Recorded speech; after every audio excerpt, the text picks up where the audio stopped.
ആരാണ് യാജൂജ് ആൻഡ് മാജൂജ്? എന്തുകൊണ്ടാണ് അവർ മറഞ്ഞിരിക്കുന്നത്? എവിടെയാണ് അവരുള്ളത്? നമുക്ക് ഈ വീഡിയോയിലൂടെ ആ കാര്യങ്ങളെക്കുറിച്ച് അറിയാനുള്ളൊരു ശ്രമം നടത്തി നോക്കാം. നബി സല്ലല്ലാഹു അലൈഹി വസല്ലമ പറയുന്നു, യഹജൂജും മഹജൂജും ആദമിൻ്റെ സന്തതികളാണ്. അവരെ പുറത്തു വരാൻ അനുവദിച്ചാൽ അവർ കുഴപ്പമുണ്ടാക്കുകയും ആളുകളുടെ ജീവിതം നശിപ്പിക്കുകയും ചെയ്യുമായിരുന്നു. അവരിൽ ഒരാൾ പോലും 1000-ഓ അതിലധികമോ സന്തതികളെ അവശേഷിപ്പിക്കാതെ മരിക്കുകയില്ലായിരുന്നു. അവരുടെ പിന്നിൽ 3 ജനതകളുണ്ട്: താവൂൾ, താരീസ്, മിസ്ക്. ഈ കാര്യങ്ങൾ അള്ളാഹുവിൻ്റെ ദൂതൻ നബി സല്ലല്ലാഹു അലൈഹി വസല്ലമ പറഞ്ഞതായി അബൂ സഈദ് അൽ ഖുദ്രി നിവേദനം ചെയ്യുന്നു.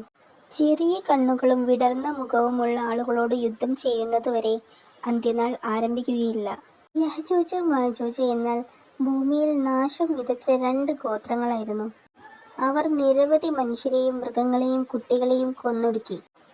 അവർ കൃഷിസ്ഥലങ്ങൾ നശിപ്പിക്കുകയും മൃഗങ്ങളെ കൊന്നൊടുക്കുകയും ചെയ്തു. ഒരു പർവ്വതത്തിൻ്റെ വിള്ളലിലൂടെ വടുക്കുനിന്ന് വന്നവരാണ് ഇവരെന്ന് പറയപ്പെടുന്നു.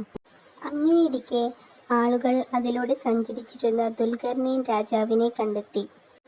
അവർ അദ്ദേഹത്തോട് സഹായം ചോദിച്ചു. അദ്ദേഹം സമ്മതിക്കുകയും ചെയ്തു. യഹജൂജിനെയും മഹജൂജിനെയും തകർക്കാൻ കഴിയാത്ത ഒരു മതിലിനു പിന്നിൽ തടവിലാക്കാൻ തീരുമാനിക്കുകയും ചെയ്തു. അദ്ദേഹം പറഞ്ഞു, നിങ്ങൾ എന്നെ ശക്തി കൊണ്ട് സഹായിക്കൂ, ഞാൻ നിങ്ങൾക്കും അവർക്കും ഇടയിൽ ഒരു മതിൽക്കെട്ട് പണിതു തരാം. അദ്ദേഹം പറഞ്ഞു, എനിക്ക് ഇരുമ്പ് കഷ്ണങ്ങൾ തരൂ. പിന്നീട് അത് തീ പോലെയാക്കി കഴിഞ്ഞപ്പോൾ അദ്ദേഹം പറഞ്ഞു, ഉരുക്കിയ ചെമ്പ് കൊണ്ടുവന്ന് അതിന്മേലൊഴിക്കൂ.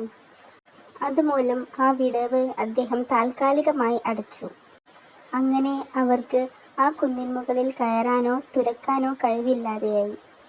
അദ്ദേഹം പറഞ്ഞു, അവർ തടവിലാക്കപ്പെട്ടാലും ഒരു ദിവസം അവർ സ്വയം മോചിതരാകും. ഭൂമിയിൽ വീണ്ടും നാശം വരുത്തും. ആ ദിവസമാണ് അന്ത്യദിനം അടുത്തിരിക്കുന്നത്. ഇനി യജൂജും മജൂജിനെയും അടച്ചിരിക്കുന്ന മലകൾ എവിടെയാണെന്ന് നമുക്ക് നോക്കാം.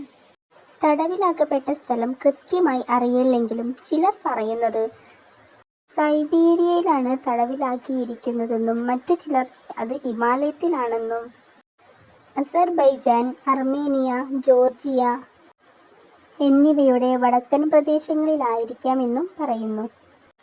ഇനി യജൂജും മജൂജും ഭൂമിയിൽ കുഴപ്പമുണ്ടാക്കിയ ശേഷം അവരുടെ അന്ത്യം എങ്ങനെയായിരിക്കുമെന്ന് നോക്കാം. അള്ളാഹു നഖ്ഫാൻ എന്ന പുഴുക്കളെ അവർക്കിടയിലേക്ക് അയക്കുകയും അവ അവരെയെല്ലാം കൊല്ലുകയും ചെയ്യും. എന്നാൽ യജൂജും മജൂജും ഇപ്പോഴും ആ മലകൾ തുരക്കുകയും അതിൽ നിന്ന് പുറത്തു വരാൻ ശ്രമിച്ചുകൊണ്ടിരിക്കുകയും ചെയ്യുന്നതാണ്.